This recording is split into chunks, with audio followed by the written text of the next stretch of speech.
Gratitude practices feel impossible when your ADHD brain fixates on everything that went wrong today. Am I right? While everyone else seems to effortlessly list off their blessings, you're wrestling with rejection sensitive dysphoria from a comment made 3 weeks ago. What if traditional gratitude practices fail us not because we are ungrateful, but because they weren't designed for brains like ours? This Thanksgiving week, we are exploring gratitude through the ADHD lens. We will uncover why conventional gratitude journals often collect dust on our nightstands. I just dusted mine off yesterday. Discover approaches to gratitude that will actually work for how our brain is wired, and learn how to create thankfulness practices that actually stick when your brain operates differently.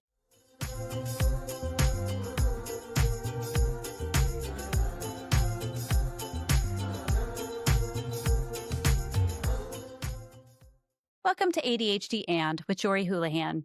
I am Jorie Houlihan, your guide for the dopamine deprived, as well as a fellow late diagnosed ADHDer. Let's get to it, shall we? Thanksgiving week brings unique pressure to those of us with ADHD. Would you agree? So between the executive function of holiday planning and the emotional weight of forced gratitude exercises, many of us feel more overwhelmed than thankful. Let's be honest. So today, let's flip the script, shall we? And discover gratitude practices that honor how our brains work. So before we explore what works, we need to understand why conventional gratitude approaches often leave ADHD women feeling frustrated rather than fulfilled. So first off, I think this is the most obvious reason is that traditional gratitude practices usually require consistent daily habits, which for us with ADHD is a bit of a challenge. The pressure to write 3 things every morning just becomes one more task that we're going to fail at. And don't even get me started about trying to do this right before bed, because I am well on my way to falling asleep by the time that comes around. So it isn't going to happen then either. And because of this, it reinforces negative self-talk rather than building positive mindsets. Our brains tend to lean a little bit towards all or nothing thinking, right? When someone suggests listing what we're grateful for, we either draw a complete blank or feel pressured to come up with something profound. The middle ground where most people operate feels inaccessible when your brain operates in extremes, like ours will do. ADHD minds often experience emotions more intensely. And remember, we have emotional dysregulation. So when we are in a negative spiral, being told to just think of something positive can feel, well, first it feels dismissive, but it also feels impossible, right? It's like when you're really stressed out and somebody says, just relax. They don't know how close they are to death at that moment. Anyway, I digress. Okay, so our current emotional state floods everything.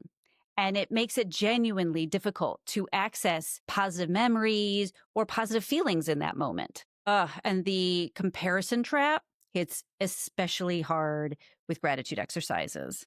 Watching others easily rattle off their blessings while we struggle to think of anything can also trigger emotional dysregulation in us, which of course doesn't help anything. And also remember, comparison is the thief of joy. I don't know who said it, but it is absolutely accurate. And so you want to avoid the comparison trap, because when we don't, we end up feeling worse about ourselves rather than better. And we don't need any more of that. You add to this, we have time blindness, which, believe it or not, also impacts our relationship with gratitude as well. Why, you might ask? Because we might genuinely forget the good moments as soon as they pass, which of course then makes it hard to recall them later when we are doing the gratitude practices. So what happened this morning might as well have happened last year if it's not directly in front of us right now. Also, and I might get a little flack for saying this, but a lot of gratitude practices feel performative rather than genuine, which ADHD women find particularly difficult. I don't know about you, but I don't like that feeling of being inauthentic. It really does not sit well in my gut or in my heart. And I think that's pretty consistent for a lot of us with ADHD. We can spot inauthenticity immediately, which makes forced gratitude practices feel hollow and honestly pretty pointless. Okay, so now let's explore gratitude practices that will work with our brains instead of against them. These approaches honor our need for flexibility, authenticity, and sensory engagement. First, try momentum based gratitude practice instead of scheduled sessions. So instead of saying, I'm going to write out 3 things I'm grateful for every morning, let's be honest, all of us have tried that approach more times than any of us care to admit to, and it doesn't work for us. Instead, when you naturally notice something good, capture it immediately. Keep sticky notes everywhere. Use your voice memo on your phone. Text yourself a quick observation. Take a screenshot of it. Okay, so we all have like a gazillion screenshots we have never looked at since we took the picture, but still, it's an option, right? Then you want to set a reminder to look at that again later on when you have time to reflect on it, should you choose to. And there's no pressure to do this daily. You just catch the moments when they naturally happen. Visual gratitude boards work brilliantly for ADHD brains. Take photos, all those screenshots we just talked about.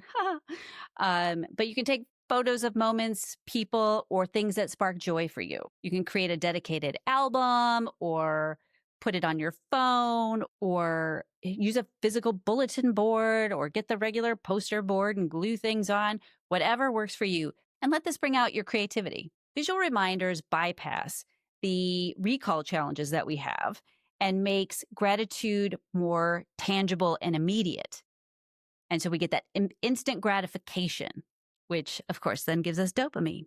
Woohoo! All right.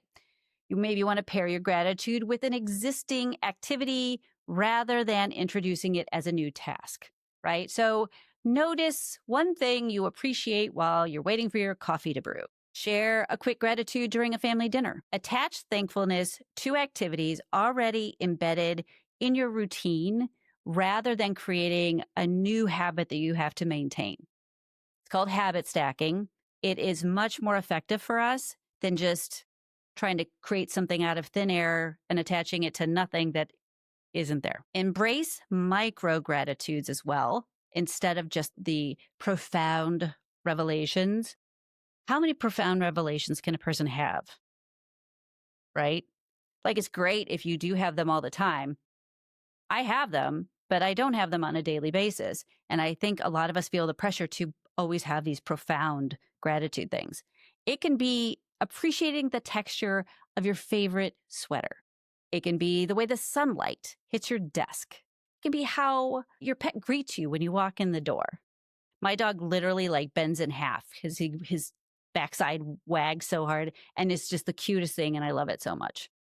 Small sensory observations count just as much as grand life reflections.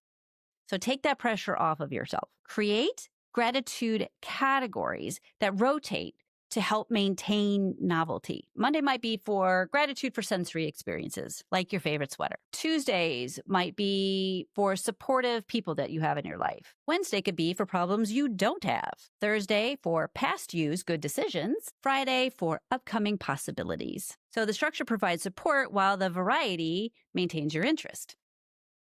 Win-win. You can also use gratitude as a grounding technique during overwhelming situations. So instead of forcing positivity, simply notice neutral things. Again, not everything has to be profound.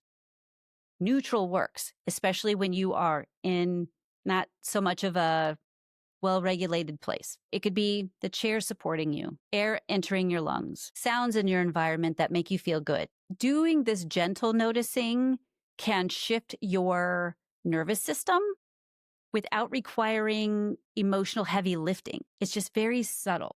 Now remember, gratitude for ADHD brains isn't about forcing positivity or pretending challenges don't exist. We all have issues. We all have challenges. So it's not about trying to pretend things aren't what they are. It's about training our attention to notice the full spectrum of our experience, not just the problems that our brains naturally fix on. I think I've mentioned this before. We are some of the most optimistic people that I know. And at the same time, we catastrophize the shit out of everything. We want to try to retrain our brain so that while that will still go on, maybe it won't go on as much. See what I'm saying? All right, so now let's explore how to create a relationship with gratitude that lasts past Thanksgiving week, shall we? We want to have one that flexes with your ADHD instead of fighting against it. Per usual, start with self-compassion gratitude. This one, I think, is so important. Most of us have terrible self-talk, right? We still are very judgmental about ourselves. When you can thank your past self for good decisions that you made, such as scheduling that appointment, buying your favorite tea, leaving your keys in the designated spot, this all builds positive reinforcement loops and helps to combat the harsh inner critic that most women with ADHD battle. Practice comparative gratitude carefully. Instead of comparing yourself to others, remember we talked about that earlier, comparison is the thief of joy. And for those of you who compare yourself to everybody on Instagram, you're seeing Instagram ready. You're not seeing real life. Okay, enough of that tangent. All right. Instead of comparing yourself to others, which is never a good idea, compare yourself to your past situations or hypothetical alternatives. I'm grateful I know about my ADHD now. Or I'm thankful this meeting is virtual so I can fidget freely and nobody will see. Doing that acknowledges growth and current conveniences without triggering shame. And let's take a look at how we can use social structures to also help with this. So you can start by building gratitude partnerships that provide gentle accountability without pressure. So you could share one appreciative text with a friend when you think of it. You could join an online community where people post random gratitudes. The social element adds dopamine, right? We need the dopamine, and helps maintain the practice without the rigid requirements. Right? You can do it when it occurs to you and acknowledge difficult gratitudes too. Being thankful that a challenging situation taught you something, that a difficult relationship ended, that you are learning to set boundaries. Those all count as gratitude. And that honesty makes the practice more authentic and more sustainable. You want to track gratitude in ways that work for your brain. Maybe it's a jar where you drop colorful paper clips each time you notice something good. That's kind of fun. Perhaps it's a playlist of songs that just reminds you of positive moments, or maybe a collection of meaningful objects on a shelf. I personally would not do that one because it would just be one more thing for me to have to dust. But for some of you, that may be what you need because it's not out of sight, out of mind, right? You want to find tracking methods, though, that feel natural and not burdensome. So again, I'm not going to do the one because I'm going to have to dust and I don't want to do that. All right. So allow your gratitude practice to ebb and flow with your life. Watch out for perfectionism.